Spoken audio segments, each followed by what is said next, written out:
Hey guys, some mysteries don't shout.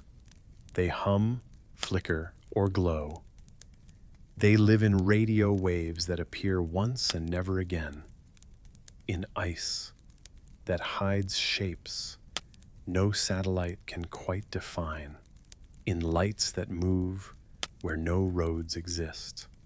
Tonight we follow signals and sounds that refuse to stay explained.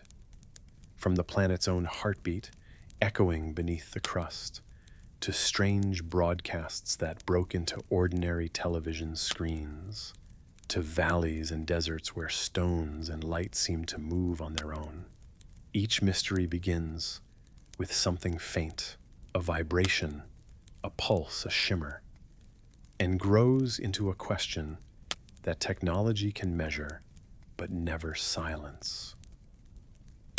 So before you get comfortable, take a moment to like the video and subscribe, but only if you genuinely enjoy what I do here. And let me know in the comments where you're listening from and what was the last thing you remember before sleep pulled you under. Now dim the lights and let's ease into tonight's journey together. A locked room beneath a hill, concrete walls, cables on neat hooks, and a black instrument sitting on bedrock, listening for movements too small for skin to feel.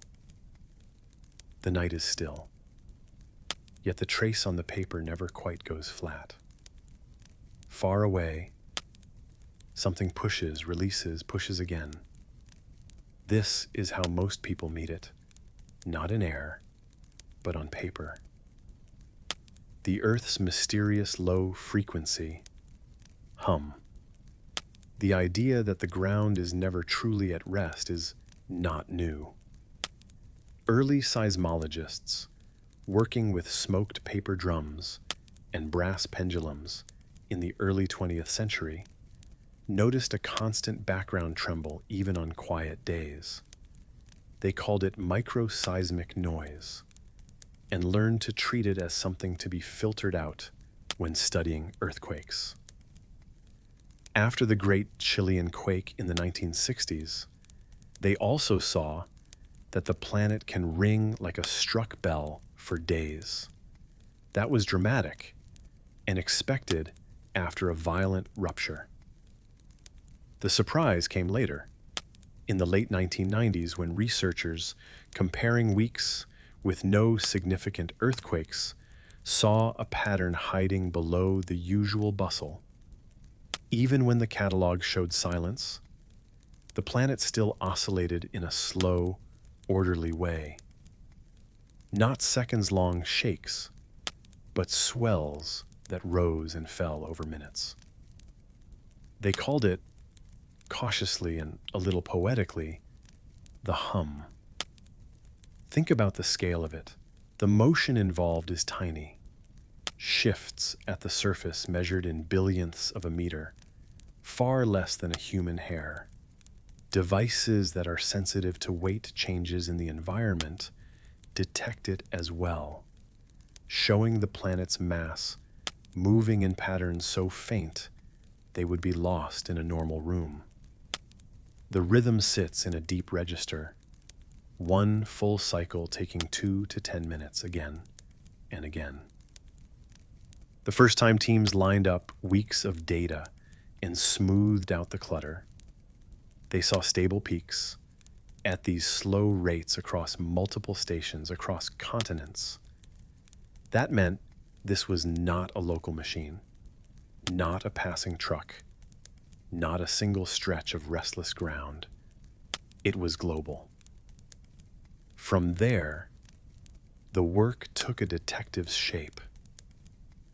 If the whole planet is involved, where is the push coming from?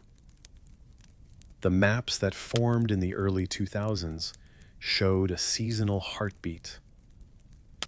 In the northern winter, the hum grew stronger. In the southern winter, it swelled in the opposite hemisphere. That pointed toward weather over water. Modern arrays with instruments tucked into quiet vaults far from traffic began comparing direction and arrival times. The lines pointed toward storm tracks in the North Atlantic, the roaring Southern Ocean, and long belts in the South Pacific. The hum, it seemed, rose where waves ran hard and long. Oceanographers had left a clue decades earlier.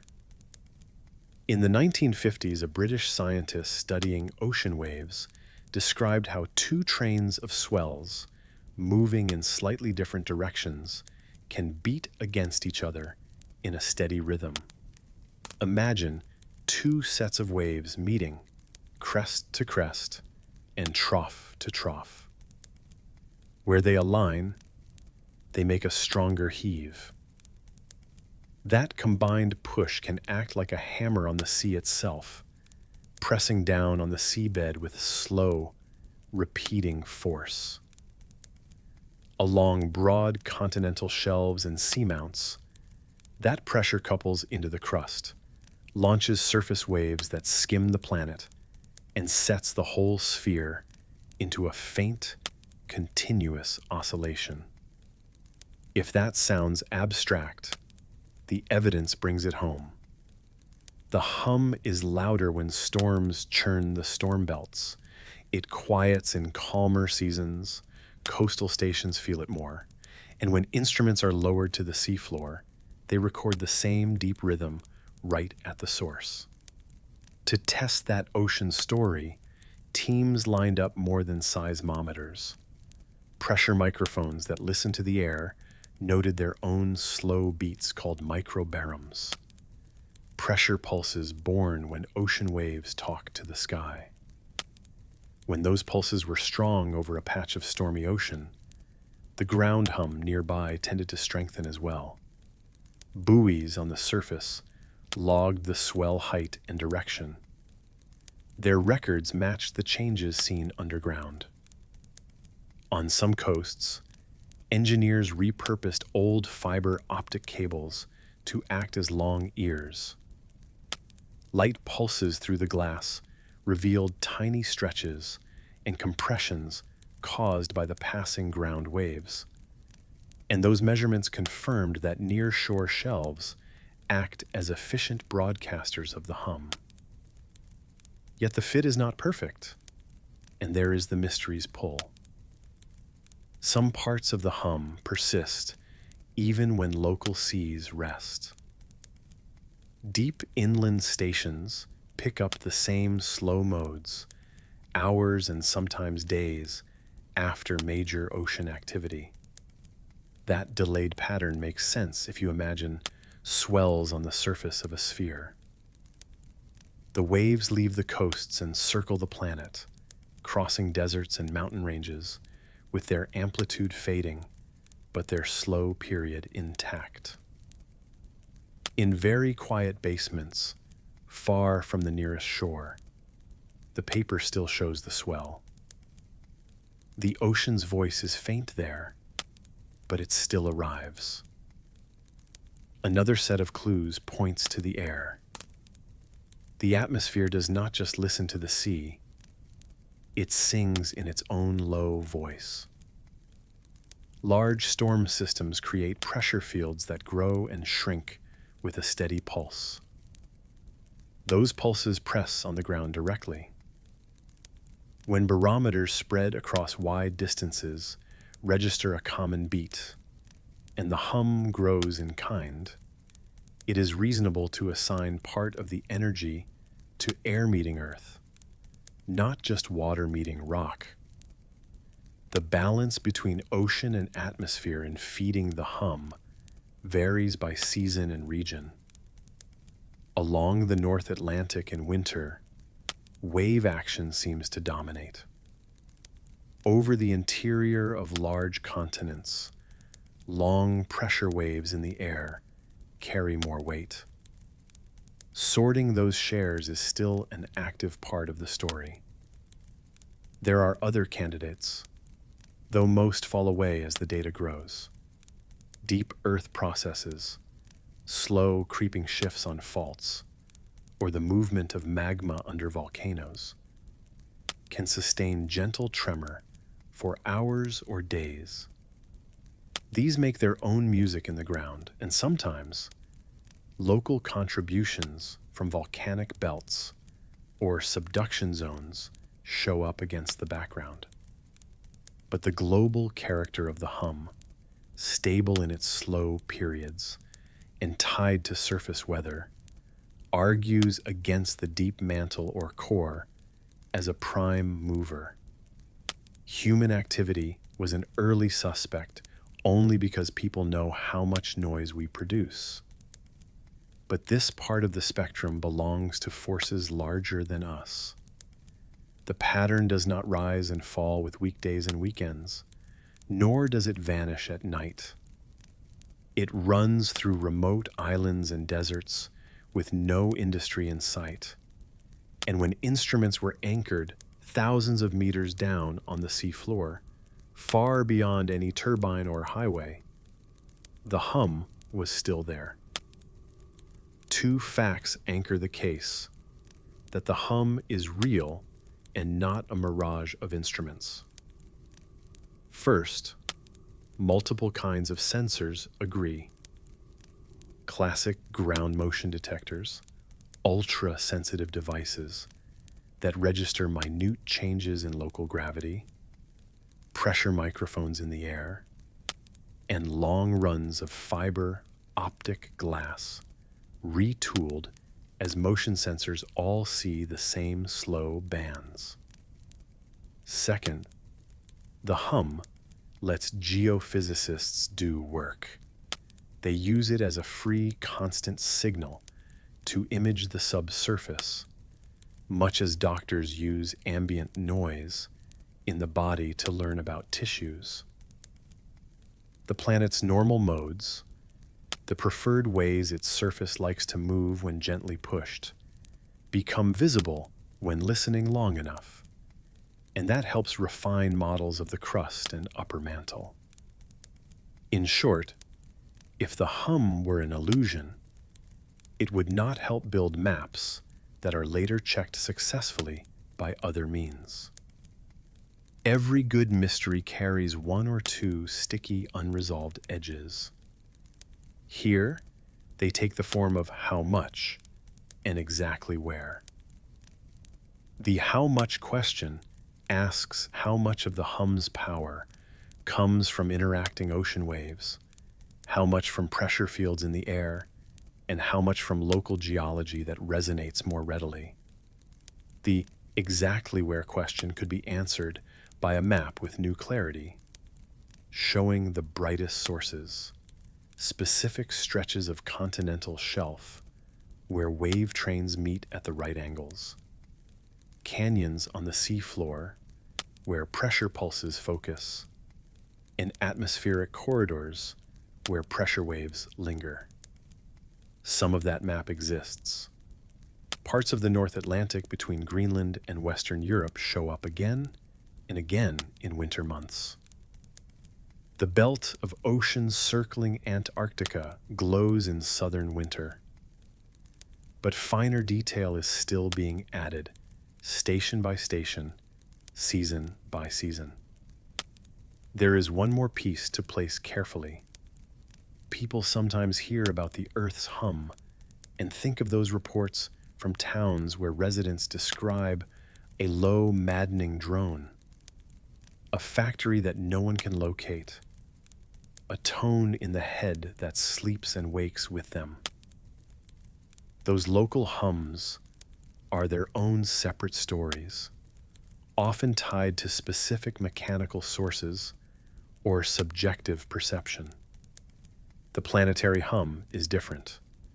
No human ear can hear a complete cycle that lasts several minutes. It takes instruments, math, and patient averaging to pull it from the noise. It is a global physical phenomenon, and it is not a product of imagination. If you unspool the investigation as a chain of decisions, it looks like this. First, ignore earthquakes and listen to the long, quiet stretches. Second, find a pattern. Slow, repeating peaks that match across continents. Third, check if it follows storms. It does. Fourth, test on the seafloor, close to the supposed source. The same slow swell is there. Fifth, listen in the air for pressure beats and see if they match the ground. Often they do. Sixth, use the hum as illumination and see if the pictures of the subsurface that result are sensible. They are. Along the way, discard candidates that do not fit the timing or geography.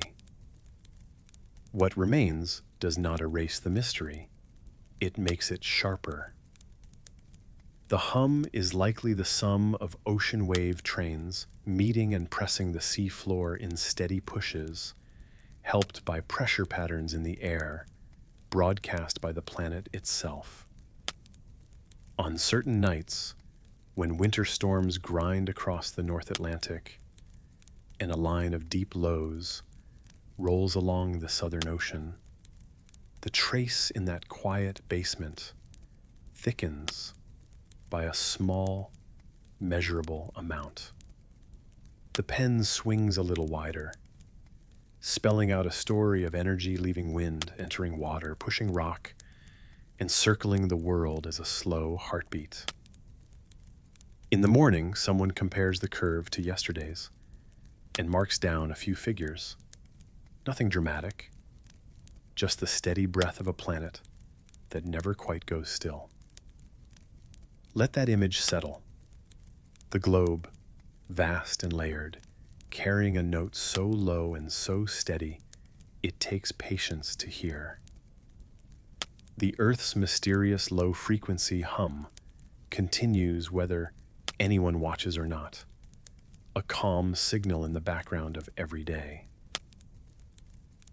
Some mysteries arrive not with shadow, but with a single, clean tone that cuts through everything else. One summer night, in the late 1970s, a radio telescope printed a line so sharp that a volunteer circled it and wrote one word in the margin.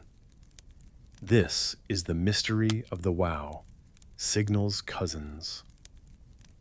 The original moment sits in Ohio, August of 1977. The telescope was a broad, stationary receiver that listened as the sky drifted overhead. It could not chase targets. It simply let the planet's rotation sweep stars through its two side-by-side beams. A little before midnight, the paper printer marked a rise at the quiet frequency where neutral hydrogen emits naturally. A favorite place to listen because the universe makes that note everywhere, and a technological signal there would stand out. The mark swelled for about 1 minute and 12 seconds, peaking, then fading, in a way that matched the way a fixed point on the sky would slide through a beam. The second beam, which would have looked at the same patch a few minutes later, did not see it. The volunteer who reviewed the log circled the characters that showed the surge and wrote a single exclamation in the margin. Wow, that was the start. What followed were decades of listening, and with it a family of near misses and short, bright candidates, cousins to that first surprise. Each one carried the same promise. A narrow, steady tone near the hydrogen line, there for a while, then gone. None of them closed the case. But the way they appeared and how they were explained or set aside tells its own careful story. Begin with the early 2000s, when computer searches started combing through old and new sky scans in bulk. In one widely talked about case, an automated system flagged a suspicious, thin signal near the hydrogen line in several recordings. It looked organized, not like the smear of natural static. The press caught wind. A popular magazine ran a piece, careful and excited. Then the slow work began. Teams went back to the exact sky patch at the same time of night, and at different times. They adjusted for the way the planet's motion should make an extraterrestrial tone drift slightly in frequency. They checked for harmonics that could be made when two local electronics beat together and create a false tone. The result was irritating and familiar. No repeat, and several technical red flags. The timing and structure suggested a local source bleeding into the data stream. The candidate joined a growing file labeled unresolved but unlikely. In the mid-2000s, a different observatory halfway around the world became famous for brief, bright radio bursts that at first looked cosmic. They were broad rather than narrow, but they taught a lesson that belongs here. For years, those short blips, nicknamed with an odd word that soon traveled through labs, defied easy explanation. Then engineers noticed the bursts clustered during office hours and on rainy days. The culprit turned out to be simple: kitchen microwave ovens near the telescope. When staff impatiently opened a door before the timer finished, the oven leaked a small radio pulse, strong enough for the giant dish to hear. The discovery did not solve the wow mystery, but it hardened a rule: never underestimate ordinary machines when you think you have found something extraordinary. A decade later came a more direct cousin. In the northern Caucasus Mountains, a large ring-shaped radio instrument logged a narrowband spike from the direction of a sun-like star known to exoplanet hunters. The news surfaced in the summer of 2016 with the right mixture of ambiguity and hope. The tone was near the hydrogen line. It seemed to be on when the telescope looked at the star's position, and off when it looked away. That pattern, called an on-off test, is the basic way to separate sky from ground. But as other observatories swung toward the coordinates, nothing returned. In the months that followed, specialists traced likely paths by which ground transmitters, sometimes very far away, sometimes bounced off aircraft or satellites, could sneak into that instrument's side lobes. The most likely explanation landed on human technology, not a distant transmitter. Another cousin set aside. Then came the nearest star.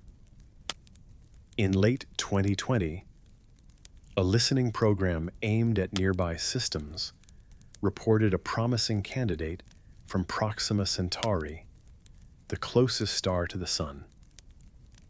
The candidate was a stable, very narrow tone, barely drifting at all, just where a carefully engineered transmitter might operate. It appeared during on-target scans and vanished during off-target checks, which made it even more compelling. For weeks, a small team held their breath and pushed for checks. By mid-2021, the verdict arrived. The tone's tiny wiggles were not the smooth arc expected from a faraway transmitter riding the planet's motion. Instead, they matched the signature of local equipment. Two frequencies mixing inside electronics and producing a false third note that masqueraded as a clean, simple line. The match was specific enough to convince the team. The signal was traced to the instrument, not the star. That is the pattern. A tone appears, it looks right at first glance, hope grows, and then the process of elimination begins. Yet each of these cousins keeps the main question open by refining the tools that failed to close it.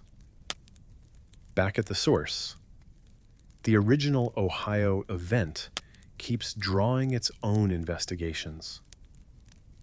A researcher once proposed that a gas cloud around a bright comet might create a spike near the listening frequency as the comet passed the telescope's beams. It was a neat loop, a natural object, a natural note, a momentary alignment. But critics pointed out that hydrogen's natural emission is broad and messy, not the needle-thin line recorded that night. Observations of other comets did not reproduce a similar narrowness, and the timings did not align cleanly with the dates and positions needed. The comet idea faded under scrutiny. Another line of thought points to human activity in orbit. The late 1970s saw a growing population of satellites. Most steered clear of the protected band around the hydrogen line. But equipment can malfunction, and harmonics and intermodulation products can leak into quiet zones. A brief spillover from a spacecraft, drifting through exactly the right path in the sky, could fall into one beam and be gone by the time the second beam swept the same spot. The trouble is testing this after the fact. Logs of satellite operations from that period are incomplete. The telescope's records show the strength pattern matched a sky transit, which argues for a far source. But a reflection off high-flying debris or aircraft could mimic the same rise and fall. It is a plausible human story with no clean proof. The version that keeps the mystery alive is straightforward. Somewhere in the direction of the constellation Sagittarius, a transmitter was on for a minute or so, sending a narrow tone near the hydrogen line. It happened once, at least in a way that lined up with that telescope's gaze. And it did not repeat when people later searched the same patch of sky with better instruments. Some have gone further, scanning star catalogs for sun-like stars in that slice of sky. One candidate published in recent years describes a star that loosely matches the region and the kind of sun that could host a technical civilization. It is not a detection, simply a target for deeper, longer looks. The charm and the frustration of this case come from the same place. The discipline needed to separate the extraordinary from the everyday. Programs devoted to the search for technological signals spend most of their time rejecting good-looking imposters. Airplanes scatter ground transmitters off their bodies in surprising ways. Power supplies leak at odd frequencies when they age. Observatories themselves are complicated, and a weak tone can walk through an instrument in unexpected paths. Even the on-off test can be fooled. If a nearby source sweeps through the same path the telescope takes when it nods between target and background. That is why the best teams now use multiple beams, cross-checks with other observatories, and machine learning tools that can spot the telltale jitter of a local device pretending to be a star. It is worth noting that small, sharp tones are not the only surprises in the radio sky. There are fast pulses that repeat like clockwork and turned out to be spinning neutron stars. There are sudden bursts of radio noise from distant galaxies that at first seemed unique and now form a growing catalog with natural explanations still being mapped. Each time something new appears, history urges patience. First, confirm that it exists beyond one instrument and one night, then ask whether anything nearby could make the same shape. Still, the cousins have value. The false alarms in the northern Caucasus and around Proxima Centauri were not dead ends.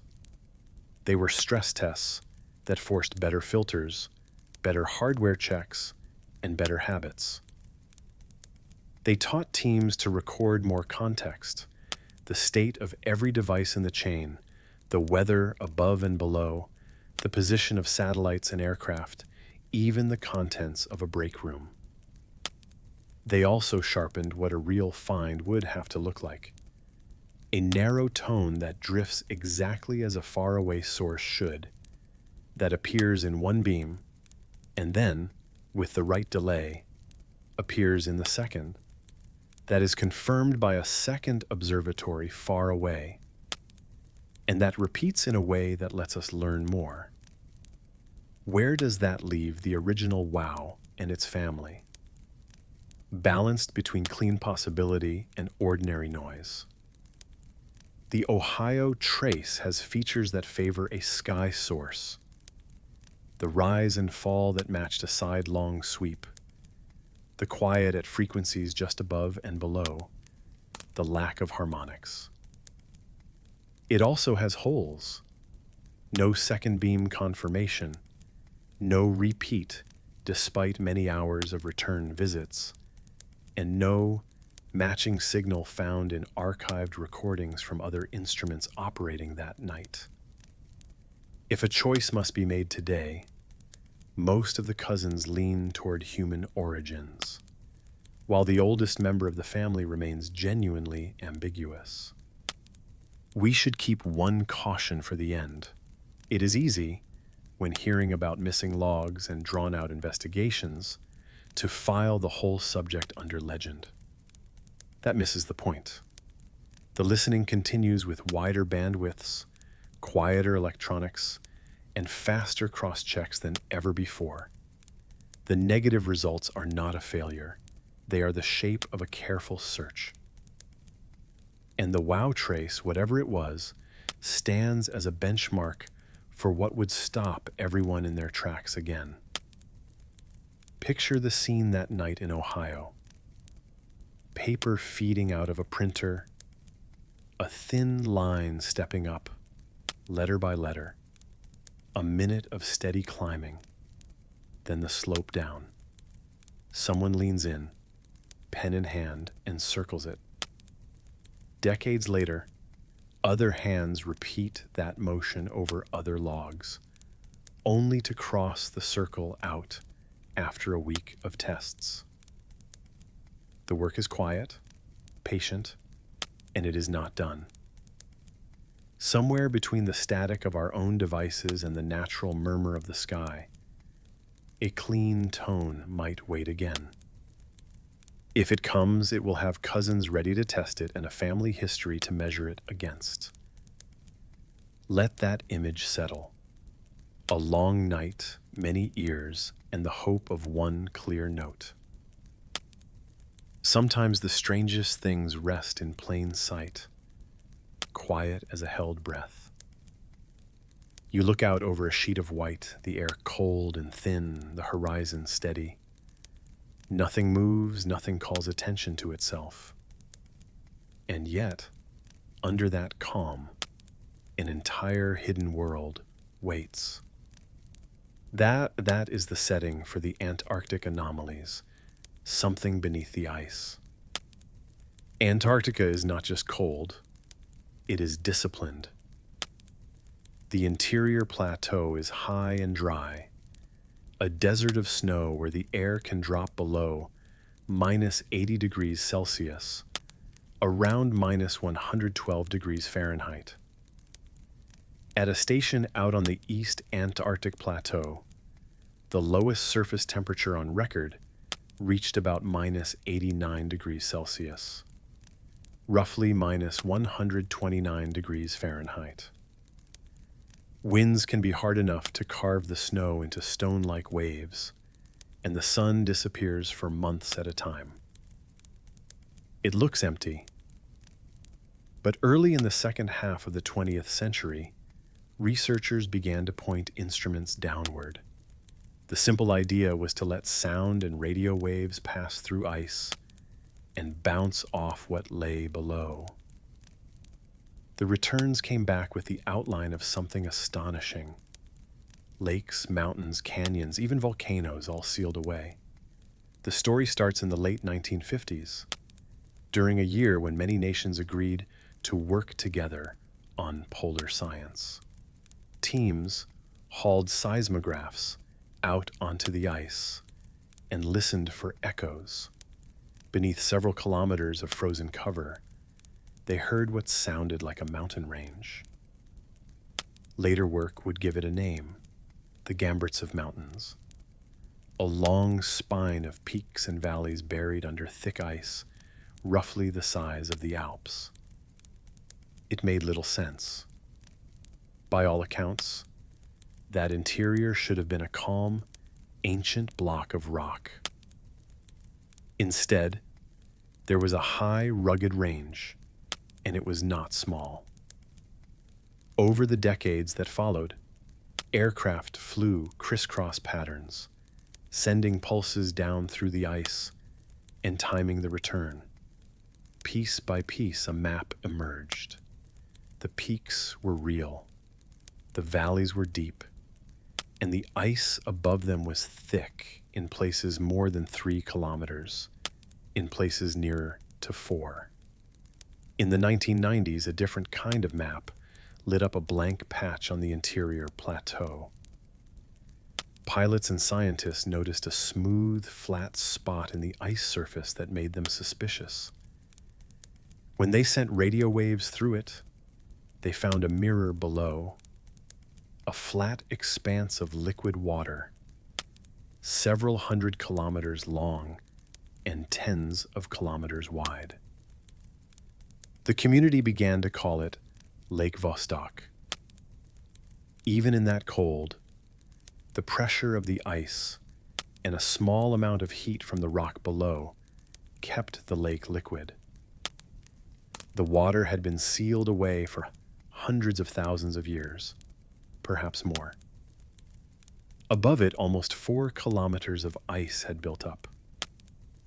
Over the years that followed, teams sampled the clear ice that had refrozen at the lake's ceiling and been carried upward. They found chemical hints of a lively environment. Oxygen levels far higher than most lakes, mixed by the crushing pressure. Minerals that suggested rock and water had been in contact for a long time. In the early 2000s, after pauses and redesigns, drillers finally reached the lake's surface and allowed a small amount of water to well up and refreeze. Later analysis claimed traces of microbial life, but the verdict was cautious. The fluid used in drilling could carry contaminants. Some researchers argued that what looked like lake organisms might be outsiders hitching a ride. Even so, the lake is there, it is deep, and it almost certainly hosts a strange chemistry under pressure and dark. Lake Vostok is only the largest member of a family. Under the ice near the coast of the Ross Sea, 2 subglacial lakes, Whillans and Mercer, were reached in recent years with cleaner, hot water drills. The water was cold and dark, with a faint smell of sulfur. Teams found microbes using iron and sulfur as energy sources, feeding the slow flow of life in a place without sun. One of the cores from Lake Mercer surprised everyone by holding the remains of small crustaceans and a hardy kind of microscopic animal known for surviving harsh conditions. It raised a careful question.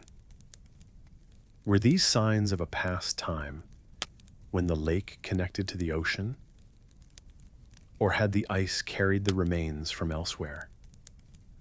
Or, less exciting but necessary to ask, had some modern contamination slipped through despite precautions?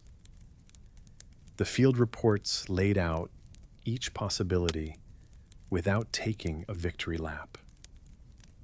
While the lakes were changing how people imagined the hidden world, gravity maps hinted at something even larger.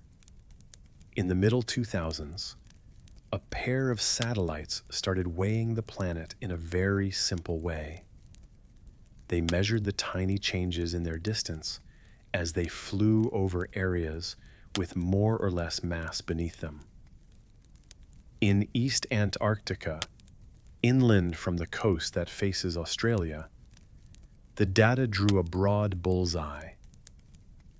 A dense mass under the ice roughly 500 kilometers across. Some specialists looked at that pattern and saw the shape of an impact.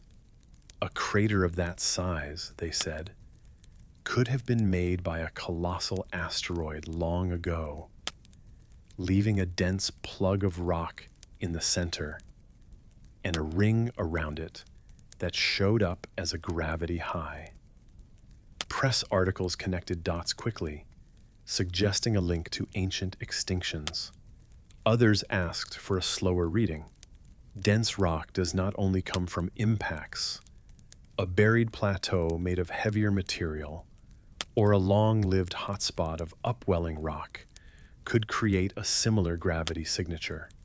The continental crust in that part of East Antarctica is old and complicated. An impact is not required to make a mass concentration. Later surveys refined the map, and the crater idea stayed in play, but never moved to certainty. It is still presented as one of several possibilities, a striking one, but not proven. Elsewhere, along the coast of the Amundsen Sea, instruments pointed to a steady source of heat in the deep rock below a region known as Marie Byrd Land. The shape of the warmth suggested a broad plume rising from deep inside the planet. It was not hot enough to melt through to the surface, but it was warm enough to carve pockets and channels at the base of the ice, thinning it from below. The nearby West Antarctic ice sheet already rests on bedrock that dips below sea level, and those hidden warm spots help explain why some glaciers there move faster than expected. This too shows up in a nightly way. The ice surface rises and falls a little as lakes under the ice fill and drain over months and years. Remote sensing watches the ground rise by a few centimeters and then fall again, the way a chest rises and falls with a slow breath. Then there is the mountain range inside, the Gamberts of story that began with a surprise echo in the 1950s. Later imaging, using fleets of small aircraft and refined instruments, filled in the range like a careful charcoal sketch. Peaks, valleys, and broad uplands all mapped out, with the ice draped over them like a thick, glassy blanket. How did such a range rise and then survive under ice? One school of thought says the mountains are the core of an ancient chain that was rejuvenated by later tectonic stresses, like an old scar deepening when the skin is pulled. Another says that the ice itself, through weight and flow, preserved and sharpened the relief by protecting it from normal erosion. The truth may be a mix, a range made by old collisions, later lifted or flexed, then frozen in place by the growing ice sheet.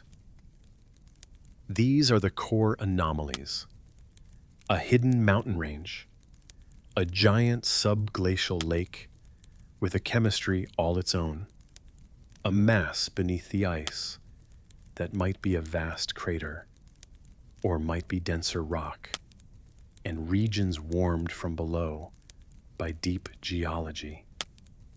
Around them cluster smaller questions, each with its own small stack of logs and maps. In one case, a magnetic survey, essentially a map of how rocks below influence compass readings, showed a banded pattern in Princess Elizabeth Land, inland from the coast, facing the southern Indian Ocean. The pattern was unusual enough to make headlines and internet threads. A few writers suggested a buried city or a built structure. Photographs of oddly shaped nunataks, jagged peaks that stick out of the ice, were passed around with talk of pyramids. Geologists countered with a steady explanation. Bedrock can acquire and hold magnetic stripes when it forms, and ice and wind carve mountains into sharp, angular shapes that look geometric from some angles. Without artifacts, foundations, or any human material found in cores or at the surface, the extraordinary claims found no footing. Another rumor grew from satellite images showing round or elliptical depressions at the ice surface. Were these entrances, hangars, hollow spaces? Field teams had seen many such features and gave them less romantic names: crevasse fields, melt holes where wind and sun focused on a weak spot, or collapses over hidden caves carved by air or water moving under the snow. When people traveled to a few of the sites, they found nothing more than wind-sculpted snow and seasonal melt that had refrozen. Even with the more serious lines of study, the detective work stays careful. For Lake Vostok, the main question remains whether a dark, deep ecosystem exists below. The cautious case says yes, that microbes make a living in the water column and sediments using minerals and gases, the way life does in caves and deep ocean vents. The skeptical case points to contamination risks and the odd chemistry of drill fluids. For the gravity anomaly in Wilkes Land, the impact theory has clean edges and a simple story. The geological alternatives are messier, but do not require a giant unverified event. For the Gamburtsev Range, the current maps support a mountain chain preserved by ice. Exactly how and when it rose remains a timeline under revision. For the warm spots under West Antarctica, the deep rock heat is real enough to measure with multiple methods, but its strength and extent vary in ways that researchers are still pinning down. Put the pieces in order and a picture forms, even if the details are still being colored in. In the 1950s, echoes hinted at hidden mountains. In the 1990s, precision radio soundings laid out a giant, flat-topped body of water and opened the door to the idea that many such lakes existed under the ice. In the middle 2000s, gravity maps suggested a mass anomaly in East Antarctica that could be a crater or a heavy block of crust. In the last decade, cleaner drilling reached more subglacial lakes and returned samples of living chemistry and, surprisingly, bits of long-dead animals, with debates that continue. Throughout, the ice itself has been a silent partner, rising and falling by centimeters as the lakes under it fill and drain, flexing with the seasons, responding to the small, steady warmth that seeps up from the planet below. A few late notes deserve a place near the end, where they will not disturb the quiet. Some of the flashier claims you see online, doors in the snow, artificial shapes, lost cities, do not survive ground checks. Photographs can compress distance and overstate symmetry. Snow and wind can make straight lines out of chance. The most interesting mysteries in Antarctica do not need romance to be compelling. They are already strange enough. A mountain range, sealed away like a fossil. Lakes that breathe beneath kilometers of ice. A possible scar from an ancient blow, or simply an old block of dense rock. And a hot hand lifted from the deep mantle, warming the base of one of the world's largest ice sheets. The work that reveals these things is quiet and patient. A plane flies a straight line, while instruments whisper to the ice and listen for the echo. A drill melts its way down through clean snow, pausing often, logging everything. Satellites trace slow patterns overhead and feel the tug of mass below. In the records, you see neat pulses and smooth curves, flat lines and sudden steps, notes in the margin about weather, errors corrected, runs repeated. Out on the surface, nothing much seems to change. Beneath it, valleys open into basins. Mountains throw shadows no one will ever see. And water slides through buried channels to fill lakes that no sunlight touches. Picture that. A black, silent lake, the size of a small sea, holding its temperature just below the freezing point, held in place by ice nearly 4 kilometers thick. Above, the wind moves snow along the same path it has followed for centuries. Below, something lives or waits, or simply is. The anomalies keep their own counsel, and the ice keeps them well. Some mysteries announce themselves not in whispers, but in a burst of static and a face that looks almost human. On a Sunday night in late 1987, televisions across Chicago flickered, and a plastic grin slid onto the screen. This is the story of the Max Headroom Signal hijack. The setting is a big Midwestern city in November.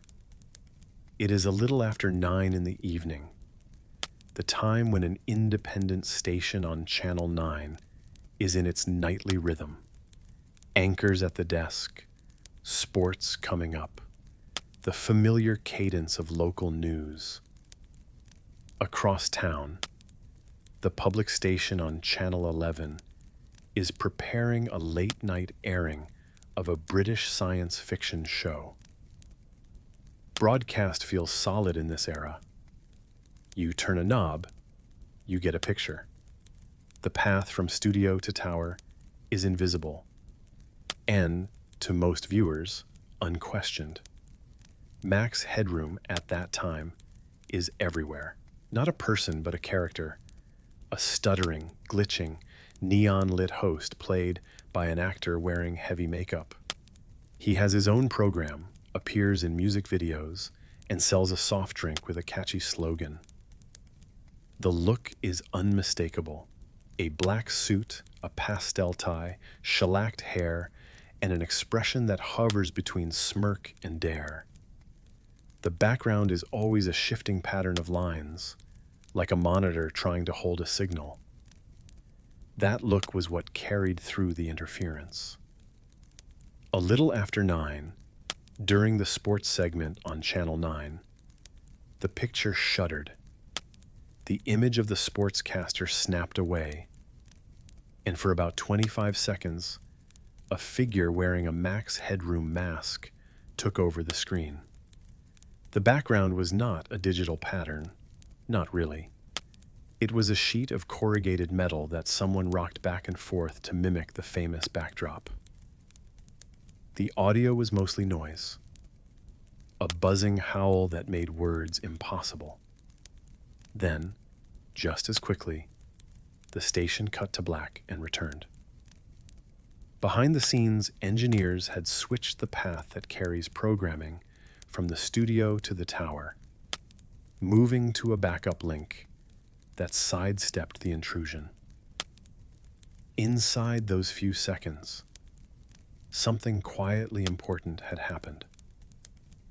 Someone had not broken into a studio. They had reached into the invisible link between the studio and the transmitter, the narrow line of sight beam that takes a program up to the skyscraper that sends it out to living rooms. To take over that path, you needed to know where it was, how it was pointed, and how to overpower it with your own picture and sound.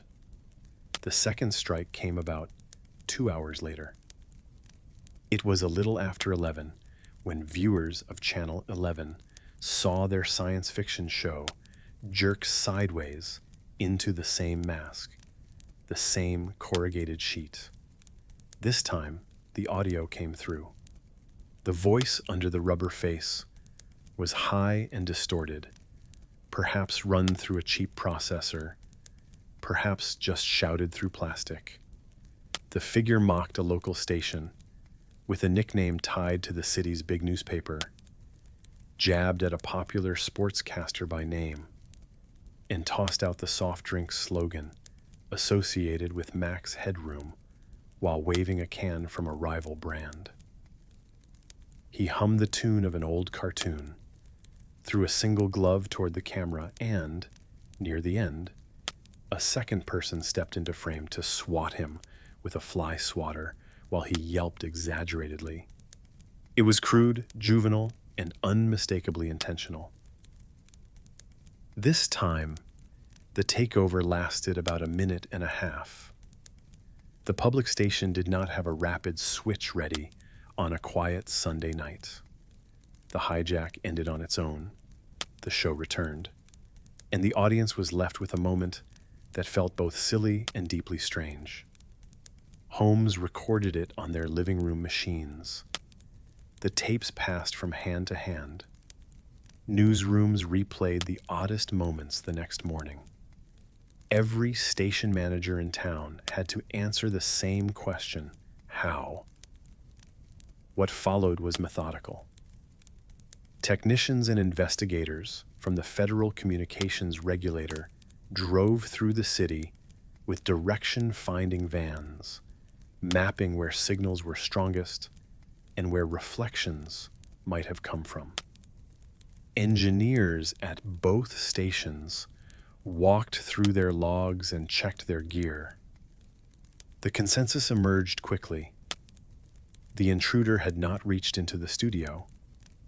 They had aimed a powerful beam of their own at the receiving dish high on a downtown tower and simply shouted louder than the station's own signal for a brief window.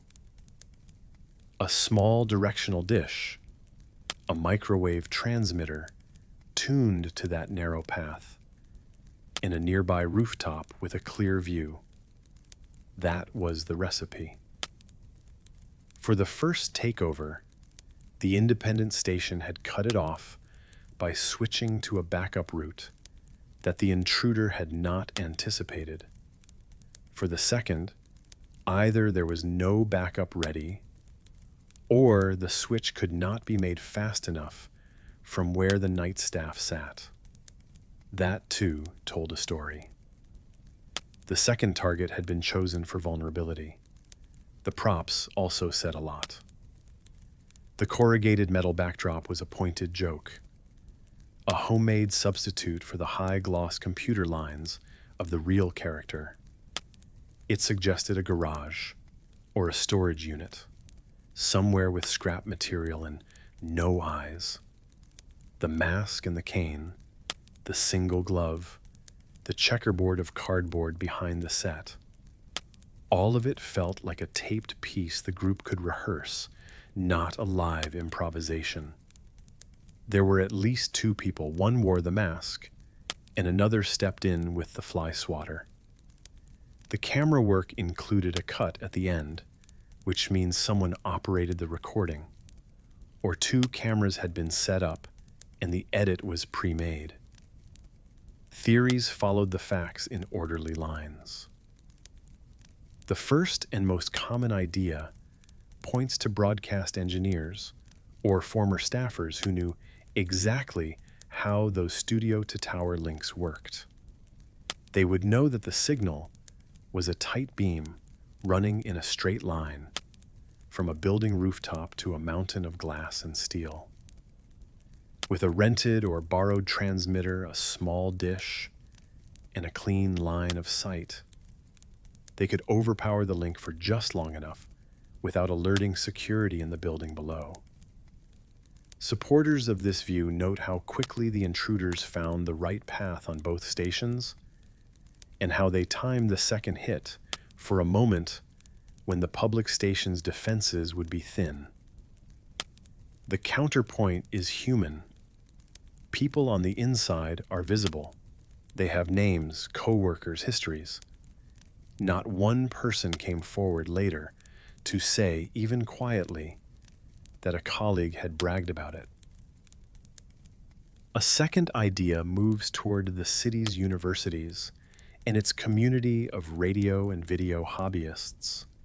In the 1980s, a determined group could find used broadcast gear, patch it together, and carry it up a stairwell to a roof. The tone of the performance, juvenile, crowded with in-jokes, fits what people expect from a prank pulled by students who wanted to see if they could tilt a tower. The balance here is the equipment. Even used, the needed transmitter was not cheap, and not everyone knew how to align a dish to a receiver a mile or more away in the dark. But a tight group, perhaps with one member who worked part-time at a station or with a vendor, could make it happen. A third view imagines an insider at one of the stations, not at the studio, but at the transmitter site, slipping a tape into a line where the signal passes through. That would explain how the audio and video fit so cleanly. It would put the pranksters one door away from the antenna. Investigators dismissed this early.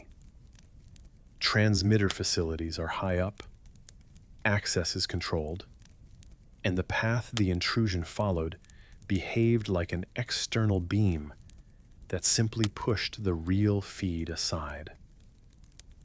A fourth theory does not choose between outsiders and insiders. It says this was a revenge joke by someone who understood how to hurt a station's pride. The first strike embarrassed Channel 9 for a few seconds. The second mocked its identity from a perch on another station. The jibes about the newspaper nickname and the sportscaster suggest someone who paid attention to local broadcast habits and who had a list of people they wanted to irritate more than they wanted to impress the city at large. There are a few rare details that sharpen the likely path. People in the field later noted that when a station uses a line of sight link to send a program from the studio to a tower, the receiver listens from a fixed direction. If an intruder can set up somewhere along that line, on a warehouse roof, in a darkened parking deck, on a balcony, the power they need is far less than it would be if they were trying to flood the whole city from the ground. Investigators' notes released years later hint that the most promising zone ran along the western corridor of downtown, within eye line of both the towers used by Channel 9 and Channel 11. That would also fit the timing. A short test near 9, a longer performance after 11, enough time in between to move gear and settle in. The chain of events most people find persuasive threads the night in a straight line. A small team with a pre-recorded tape climbs to a roof with a clear view of the receiving dish used by Channel 9. They switch on a transmitter, overpower the beam for a few seconds, and watch the station dodge them by moving to a backup. They shut down and pack up. After a pause, long enough to relocate, they set up again within sight of the public station's receiver and play the full tape, knowing that the odds of a quick switch that late on a Sunday are low. They stifle laughter in the wind while the masked figure hums and taunts, then kill the feed and disappear down a stairwell. Not every piece fits cleanly. If the tape was pre-made, why the jerky, distressed audio? Possibly because they ran it through a small speaker close to the camera to keep it lo-fi. If there were more than 2 people, where did they stage it without attracting attention? A cluttered garage works, or a storage space where a corrugated sheet would not look out of place? If the group was made of professionals, why was the lighting so harsh and the props so cheap? Perhaps because they wanted it to look that way, to match the degraded, underground feel the character himself lived inside. The federal investigation lasted months. Vans rumbled through alleys with antenna masts raised like fishing poles. Tips came in about a pair of brothers who tinkered with electronics, about a former station employee with a grudge, about a film student who loved the character. None of it reached the level of a charge. After about 5 years, the window for prosecution closed. The tapes remained. The identity did not. Over the years, internet sleuths and journalists have retraced the possible vantage points, walking rooftops and parking decks, and pointing at towers through narrowed eyes. You can stand in certain places and see exactly what the intruders would have seen. A steel lattice, a dish aimed like an ear, and a slice of sky large enough to hold a beam. The corrugated metal sheet in the video has its own quiet legacy. It told everyone paying attention that the famous digital background could be faked with a material you could find in a storage aisle so long as you kept it moving. No one was hurt. No broadcast towers fell. But something old and sturdy, the sense that the picture in your home was beyond the reach of strangers, cracked for a moment. The masked performer's taunts are dated now, the brand jokes dusty, the fly swatter scene more odd than shocking. What lasts is the method and the nerve it showed, a borrowed face and a rooftop in the dark, finding a seam in the city's machinery and tugging, just to see if anything would give. Picture for a moment that late November night, apartment windows glowing above quiet streets, a sportscaster frowning at a monitor, a sci-fi show derailed mid-scene, and somewhere in the wind, a small dish held steady by cold hands. Then the tape stops, the dish comes down, and the door to the roof clicks shut. The max headroom signal hijack remains, what it felt like in the moment. A grin that flashed on, said its piece and vanished into the air, leaving only a memory of flicker and noise. The road should slope down. The car should coast forward. and the mind should trust what the eyes see. Instead, the car seems to climb with the engine off, inching uphill while the horizon holds steady and the trees stand quiet. That is the opening surprise behind the magnetic hill phenomenon. Drivers have told this story for nearly a century. They stop at a painted mark or a sign that invites them to try it. Shift to neutral, take your foot off the brake. The car begins to move slowly at first, then faster, as though drawn by an unseen pull. Bottles rolled out onto the pavement follow the same path. Water poured from a cup streams the same way. Everything looks like it is going uphill.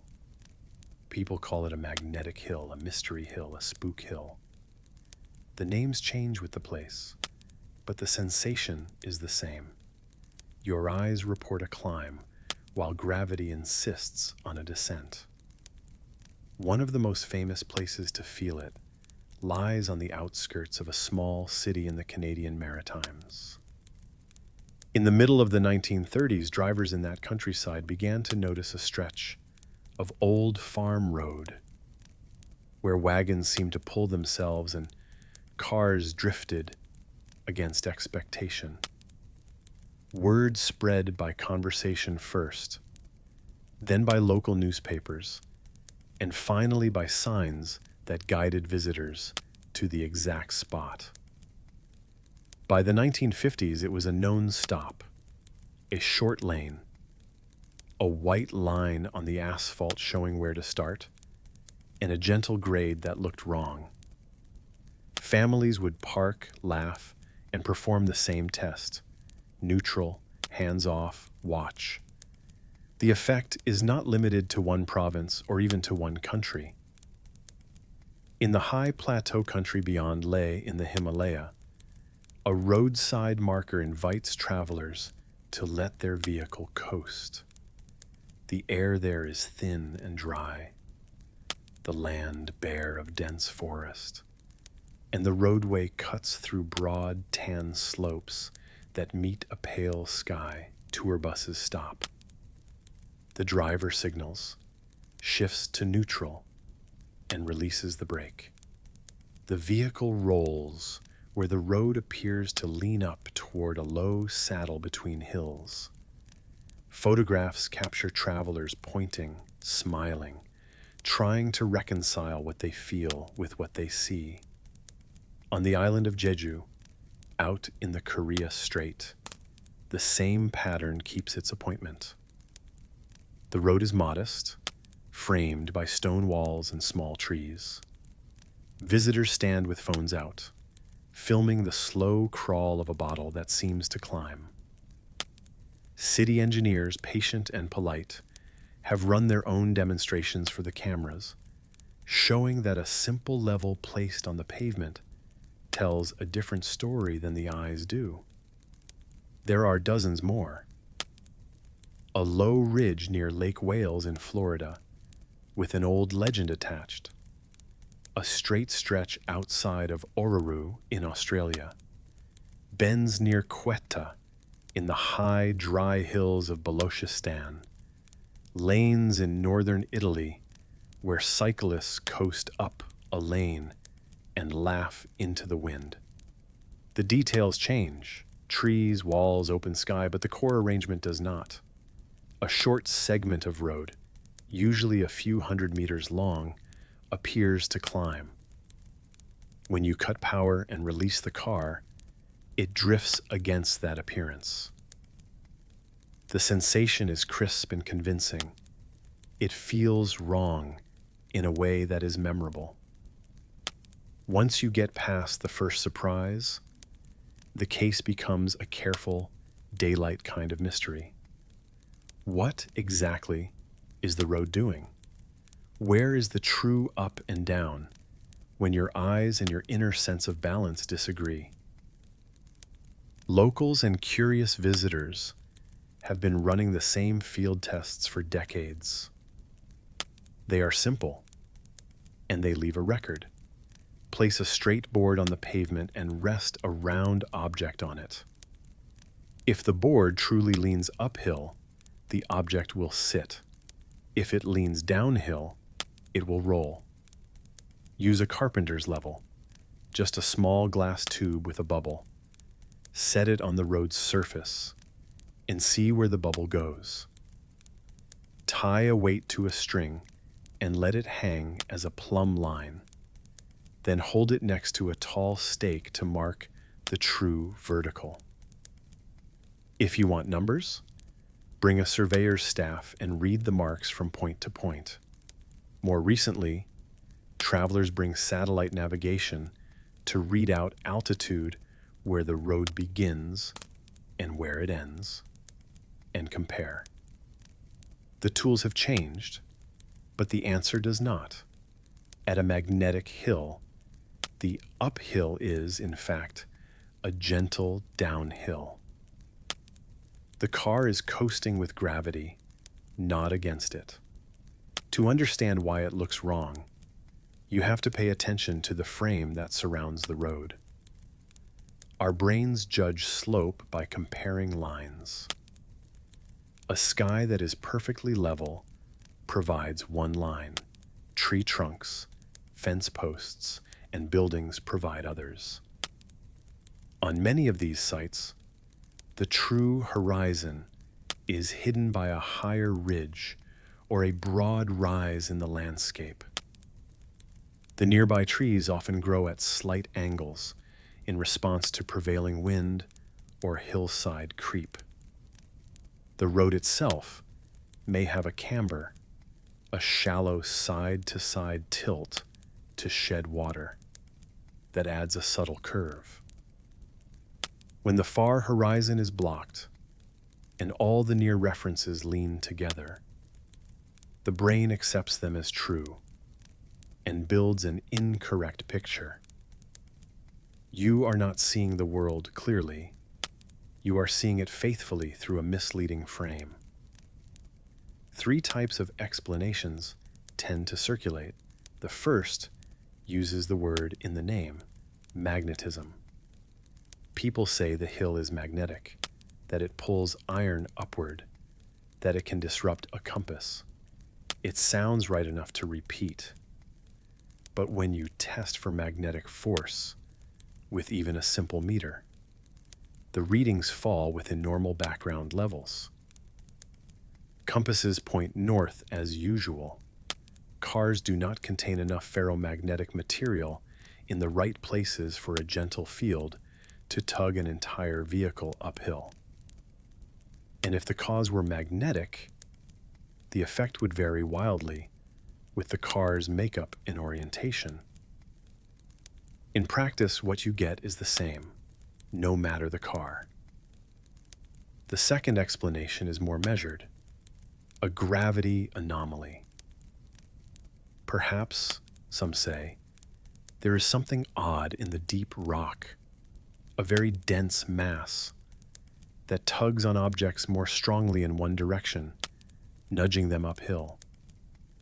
The planet does have slight variations in gravitational pull from place to place. Satellites have mapped them as soft swells and dips in the strength of down. But the differences are small. They can shift the flow of air or the shape of ocean currents over long distances. They do not create enough extra pull over a few hundred meters to drag a bottle against a true rise. If a hill were physically higher at one end in terms of gravitational potential, careful instruments would show a measurable difference. Again and again, surveyors measuring these sites find a steady, plain downhill grade. The third explanation is the one that stands. It is also the least romantic, which is sometimes why it needs careful telling. These are illusions built from terrain and perspective. The misread comes from a blocked horizon and a false frame.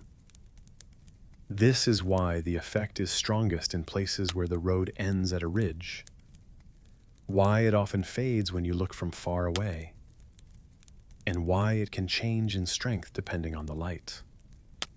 In full noon sun, when shadows are short and the sky is bright, the frame is crisp, and you fall for it more readily. At dusk, when the contrast softens, some people find it easier to correct their inner map. Stand off to the side and look along the road with a long, distant view if you can. When you widen the frame to include a truer horizon, the illusion weakens. There are small, steady details too. On several sites in Canada and Italy, engineers laid out water in shallow gutters and watched the flow over marked segments. The stream moved the same direction the cars did, and at a speed consistent with a gentle downhill. Survey teams in Jeju set up their tripods and noted the readings toward camera crews. The numbers were unambiguous. In the high plateau beyond Leh, visitors bring handheld levels now, place them on the asphalt, and record the bubble on slow-moving video. Drivers in Florida have been parking and repeating their test for generations, and you can stand by the historical sign and watch bird shadows cross the road while bottles perform the same steady slide. Are there rare details that complicate it? A few. In winter, when road crews fill potholes and regrade shoulders, the feel of the slope can shift slightly as the surface changes. A newly trimmed tree line may reveal a distant rise that reduces the illusion's strength. Road camber varies from one road to another. Sometimes a curve in the lane adds to the confusion by leaning away from where the eye expects a flat. In one Australian case, volunteers set up a long string line between stakes to show the drift clearly.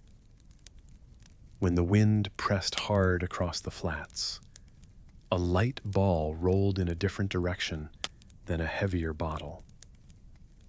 The wind added its own small push, which is something you have to account for when you troubleshoot outdoors. As with any good mystery, legends trail close by. In Florida, people tell a story about an old struggle between a giant reptile and a native chief. In the Canadian Maritimes, some visitors like the idea that iron in the ground remembers a past event and keeps tugging. On the high road near Leh, local stories link the slope to spirits and trials, a way of describing a place that asks you to doubt your senses.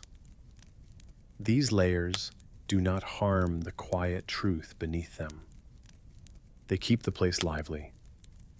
Near the end of these stories, there is sometimes a note about whether the phenomenon is real at all, whether it is a trick put on by the town to draw visitors, or a camera effect, or someone whispering, "Look, it is going up," while the car simply drifts with no mystery. The most careful way to leave it is this: the effect is real to your eyes and your body. The terrain conspires to make a gentle downhill appear to rise.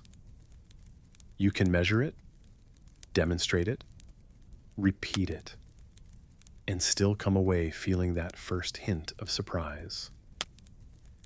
There is no hidden magnet in the earth, no heavy mass drawing matter uphill. There is only a world that is easy to misread when the horizon is taken away and your references lean. Picture a quiet two-lane road with just enough room to pull over. You set a bottle down at a painted start line and let go. It rolls away at a slow, honest pace. The car does the same, tires whispering, steering wheel still. nothing dramatic happens. There is no heat, no sound, no shock, just a steady drift that asks you to question what you think you see. In that small gap between sensation and fact, the magnetic hill phenomenon lives, not loud or showy, but persistent, a soft lesson in how the eye can be sure and still be wrong. Most encounters are forgotten as quickly as they arrive, but now and then, something leaves a mark so clear and so slow that it stays with you. A trail in the earth, an arrow without a hand to draw it, a riddle written in mud. This is the story of the moving stones of Racetrack Playa. At the northern end of Death Valley, beyond miles of dusted washboard road, there is a dry lake bed pressed flat like a sheet of cracked pottery. It has a name that sounds like movement, racetrack. And in the stillness of most days, nothing moves there. The ground is pale and hard. The air wavers, a dark island of rock called the Grand Stand rises out of the empty floor like a ship that ran aground and never left. On that empty expanse, stones rest as if dropped by a slow hand, fist-sized, melon-sized, some heavier than a person would care to lift alone. Each has a trail behind it, a precise line cut into the playa crust, sometimes straight for hundreds of steps, sometimes curled in soft arcs, sometimes crossing the paths of others like quiet signatures on a ledger. People began to notice those tracks in the early 20th century, when prospectors and park staff crossed the valley and stepped out onto the hardpan to see the strange island up close. By the 1940s, photographs showed stones with long, dark furrows dragged behind them. The lines stayed for years in the dry air. The question came quickly: what moved the stones? Death Valley is not always a furnace. In winter, storms roll in from the Pacific, and rain finds its way into the basin. Water pools on the playa, in a skin only a few inches deep. Nights can drop to around 0 degrees Celsius, which is 32 degrees Fahrenheit. The surface freezes shallowly. By morning, the sun returns, wind picks up across the empty floor, and the thin ice loosens. This is the stage where the trails are written. Before anyone could say that with confidence, the mystery worked more slowly. In the 1970s, 2 geologists spent seasons at Racetrack, marking stones, sketching their positions, and visiting again and again. They gave the rocks names to keep track of them. A heavy stone called Karen traveled more than 200 meters between winter visits. Others turned in curious angles mid-trail, as though changing their minds between one season and the next. The scientists leaned toward wind and ice as the cause. No footprints, no drag marks from tools, just clean parallel trails appearing after cold, wet nights. But they never caught a rock in motion. The absence of a witness fed the mystery. People stood by the stones and guessed. Some said that fierce valley winds, the kind that sandblasts paint, shoved the rocks on slick mud. Others tried magnetism, pointing to the dark mountains and the name Racetrack, as if there were some hidden force underfoot. A few accused pranksters. If a person had moved them, though, the ground would have told the story. This clay records everything. Yet there were no footprints, no wheel marks, no spilled grooves from a rope pulled tight. The turning point arrived not with a grand discovery, but with patience. In late 2013, a small family research team, working with park permission and quiet methods, set out instruments across the playa. They mounted time-lapse cameras, set up stakes to measure water depth, and placed small, satellite-based position trackers on a selection of stones, the kind of discrete devices that log movement without needing a cable or a human hand nearby. Then they waited. The place did what it always does. A winter storm filled the basin with a shallow sheet of water. Night fell clear and cold. The air dropped to near the freezing point, and a thin crust formed over the ponded surface. On a bright morning in December, with only a light breeze, the ice broke into broad floating panels, thin, brittle, drifting with the wind. The panels nudged up against the stones. The water beneath acted as a lubricant, and the clay at the bottom softened to something smoother than polished tile. The researchers watched as rocks moved, slowly, almost politely, at a pace of a few meters each minute, the speed of a careful stroll. Some slid in parallel for long distances, guided by the same wind and the same sheet of ice. Others pivoted when a wedge of ice turned them, changing direction mid-trail, which matched the curves and angles seen in years of old tracks. There was no roar, no spray, no gust strong enough to knock a hat loose. Just panels of ice, wind at a walking pace, sunlight on a thin pond, and stones silently rearranging themselves on a page of mud. That simple image unwinds many of the old theories. Magnetism has no role here. Compasses behave as they should, and the field beneath the playa is normal rock.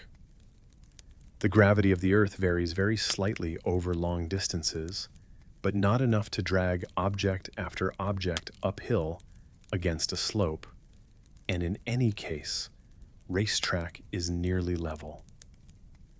Vandalism fails the hardest test. The stone trails begin at untouched playa. Their edges are crisp, their bottoms are smooth, and their turns match the behavior of ice panels pushing on uneven shapes. The park's rangers also watch the place closely in the busy season, not because they expect tricksters, but because too many hands have tried to take souvenirs. Tracks sometimes end where a stone has been lifted and carried away. The trails themselves, though, have the same clean signature, whether the stone remains or not. The wind-only idea holds a bit better, and for years it was the leading guess. The playa clay, when saturated, becomes slick enough that a strong wind could start a light stone moving. But that would not explain the heaviest stones, some weighing as much as a big bag of cement, or the perfection of long, parallel tracks. The ice panels solve both problems. A sheet of ice spreads the wind's push over a larger area, like a gentle hand behind a shoulder. It grips the edges of a stone enough to steer it, but not so tightly that it must move in a straight line. When the ice melts, the motion stops abruptly, which is exactly what the tracks often show. A sudden halt with a sharp end. There are careful details that confirm this. Trail margins sometimes have tiny ridges of clay pressed up on either side, matching a stone's slow, bulldozer-like push. Sets of trails will start at the same time, pointing in the same direction, then diverge as ice panels split or jam. In a hard freeze, when the ice is thick, nothing moves. In a dry winter, nothing moves. The window is small, water across the floor just a few inches deep, overnight cold around the freezing point of water, a clear morning to break the ice, and a steady breath of wind. On many winter mornings, the temperature swings quickly. Just at sunrise, it can be near 0 degrees Celsius or 32 degrees Fahrenheit, and only a few hours later, under bright sun, the playa skin warms past 10 degrees Celsius or 50 degrees Fahrenheit. The events that matter take place in that narrow span of time when ice is still firm enough to push but loose enough to float. Distance marks the phenomenon, too. Some tracks run as far as the length of a city block. Others turn and lock into each other like the rails of a model train yard. There are oddities. A stone can leave a short, empty furrow ahead of it. The ice carried the stone for a bit, then dropped it, sliding on by without its passenger. A thin stone can plow without a visible ridge, while a taller one heaps mud on the right side or left, depending on its shape and on the direction of the wind. And when a rare, strong storm soaks the surface deeply and then dries it, old trails fade and the playa resets, blank and ready. If you lay out the theories in the order people tend to favor them, it becomes a small, satisfying process of elimination. The dramatic sources fall away first. No magnet could pull rocks across ground like this, and compasses point true. The idea of secret wires or midnight pranks does not survive the plain fact that this ground records a footstep for days, when damp, and a tire mark for weeks. The wind-only proposal explains small stones, but not the behavior of the heavy ones. The ice and wind mechanism answers what the old photos show and what the patient observers finally watched in person. It explains why tracks are seasonal. It explains synchrony across dozens of stones. It explains abrupt stops. It fits the physics without asking for anything extraordinary. Just the right combination of cold, sun, shallow water, and an open, level place with no trees to baffle the air. There is still room for subtle puzzles. No two winters are quite the same. One season might bring a handful of short trails near the southern margin, another long, graceful runs near the grandstand. The shape of a particular stone matters more than people expect. A thin slab rides differently than a rounded cobble. If a breeze shifts from north to west across the open playa, a parallel fleet can split like the fingers of a hand. And there are other playas nearby, in Panamint Valley, on the far side of the range, where similar trails have been seen after rare floods, suggesting that racetrack is not alone, just the most open and perfect classroom for this lesson. When the San Diego team published their observations in the months after that winter, the tone was almost modest. The stones moved slowly, they wrote. The ice was thin. The wind was light. There was no drama, only a patient sequence. In a world that loves large explanations, this one was small and exact. Walk out onto racetrack on a dry day, and there is no hint of the winter machine. The clay is sound under your feet. The breeze lifts dust and settles it again. The grandstand sits black and silent under a weight of sky. But the trails remain, crossing and fading and starting again, some crisp as if carved yesterday, some already softened by the last film of rain. They look fresh enough that you might scan the horizon for the person who drew them. There is no one, just a stone and the path behind it. If you stand very still, you can imagine a morning cold enough to make ice, and a breath of wind, and sunlight bouncing off a shallow sheet of water, and the faint, almost imperceptible sound of rock against wet clay. In that picture, the mystery does not vanish. It changes shape. It becomes a story about timing and patience, about how a place that looks lifeless assembles, on rare days, the exact conditions needed for something to happen that feels like a trick and is not. The moving stones of racetrack playa are not dragged by hidden hands. They wait. Then, in a short window between frost and heat, they take a slow ride across the empty floor and leave their signatures for the rest of us to read.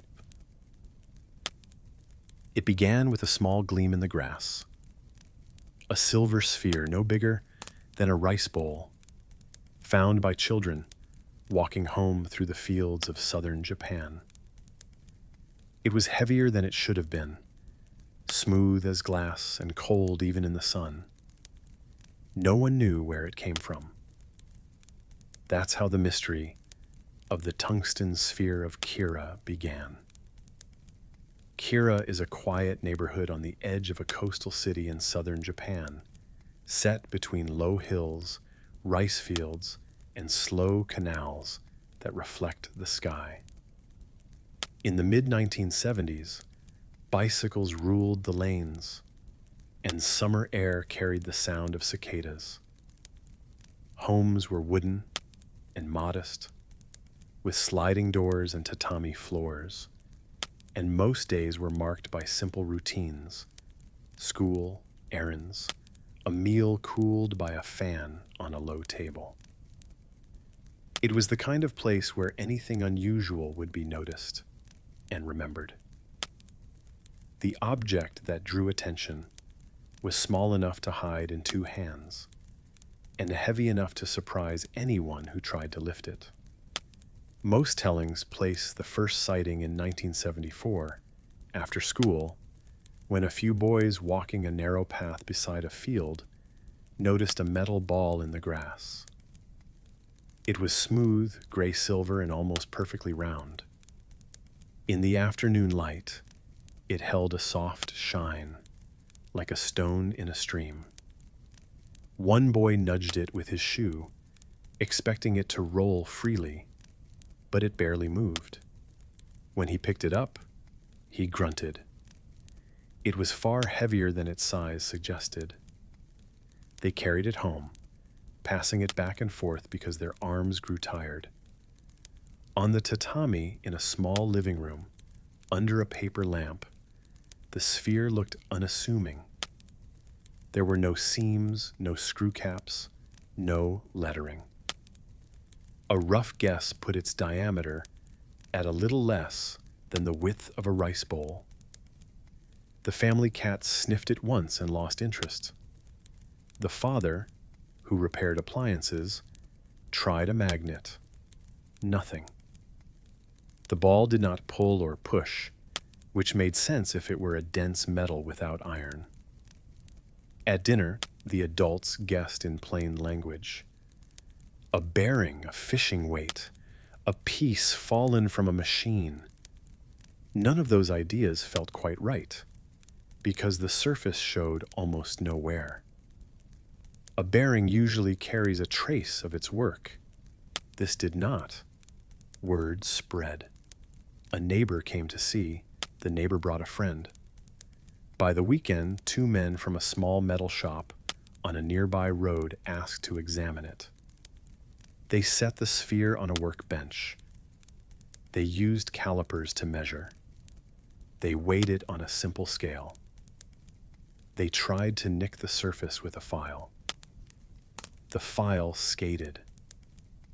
One of them steadied the ball in a vise and pressed a drill to it. The drill bit squealed, slipped, and marked nothing more than a bright crescent at the point of contact. The shop owner set the tool down, wiped his palms, and said what many would say afterwards: "This is not ordinary steel." The word that attached itself next came from a guess shaped by that small demonstration. Tungsten, someone said. The term fit the experience. Tungsten is denser than iron, harder than most tools, and often used in tiny, stubborn parts that must resist wear. The name stuck quickly, and it framed the mystery from then on. A tungsten sphere, found by chance in a field in Kira. A local paper ran a brief item. An unusually heavy sphere had been found by children and examined at a neighborhood shop. No one knew where it came from. A photograph showed the ball on a low table with a cup beside it for scale. The image was ordinary, but readers wrote in with theories. A fisherman suggested an experimental net weight, though he admitted he had never seen tungsten used for that work because it was too costly. A factory worker guessed it was a counterweight from a precision machine. A retired pilot said it might have fallen from an aircraft or a piece of ground equipment used to balance moving parts. A third track, less likely but often repeated, places the ball in the sky before it came to ground. Aerospace engineers use dense, compact masses to balance rotating assemblies. A small sphere fixed deep inside a device could work free in a crash or in hard service, and then fall where chance decides. The landscape around Kira sees small training flights and freight routes. People who favor this viewpoint to the lack of markings and the quality of the finish. The counterpoint is strong. No air incident in that period fits the case. No maintenance team reported a missing core of almost pure tungsten. The simplest checks end here. There are also attempts to connect the sphere to other local lore. In earlier years, a different group of boys in the same district had reported a tiny, strange object, a miniature saucer, as the papers called it, that they said they chased and briefly captured before it slipped away. That story sits apart in a different drawer of the region's memory, full of flourishes and surprise. It is tempting to braid the two, to imagine a procession of small, unaccounted things arriving in one corner of the map. Tempting, but unhelpful, because it blurs two sets of claims. The sphere, whatever it was, behaved like an object that obeyed weight and friction. It only refused a drill. There is one more explanation worth considering, and it does not point to a factory or a flight. It looks instead at people and the way stories travel. An unusual object lands in a tight-knit place. Children find it, which gives the find a sort of energy that adult discoveries rarely hold. A demonstration in a shop provides a moment of theater. the squeal of a bit, the gleam of a curved surface unmarked, a craftsman raising his eyebrows and saying a single heavy word. A professor sets down his pen after a quick calculation and nods at a number. After that, the name tungsten outpaces the object. When the ball goes missing, the word is what stays. This picture is not cynical. It is how memory sifts. It explains why tungsten sphere of Kira is the phrase that anchors the tale years later, even among people who cannot say for certain how the measurement was done. Still, the industrial view holds the most ground. A handful of practical signs point there. Smooth but not mirrored, heavy but never loud, resistant to common tools, and found nowhere near a display case. A machine part, separated from its machine, will never say much about its old life. It will sit where it is set, pass light without answers, and invite touch. If the ball could be weighed again on a careful scale, if a tiny shaving from its surface could be examined under a microscope, the mystery would bend toward closure. Without the piece, we work with the sketch. Picture, for a moment, the scene that keeps people returning to this story. A small living room in a wooden house. A low table. A paper lamp glowing warm above a circle of light. On the woven mats, a metal sphere rests, quiet as a stone. A child sets both hands around it and lifts. It feels far heavier than it looks, a simple surprise that sends a thrill through the room. An uncle, curious, tries a magnet, then laughs softly when nothing happens. Someone brings a kitchen scale and nods at the needle. A grandfather taps it with a spoon. The sound is dull, dense. No one knows what to write on the label. Later, after the visitors leave, the house returns to its normal rhythms.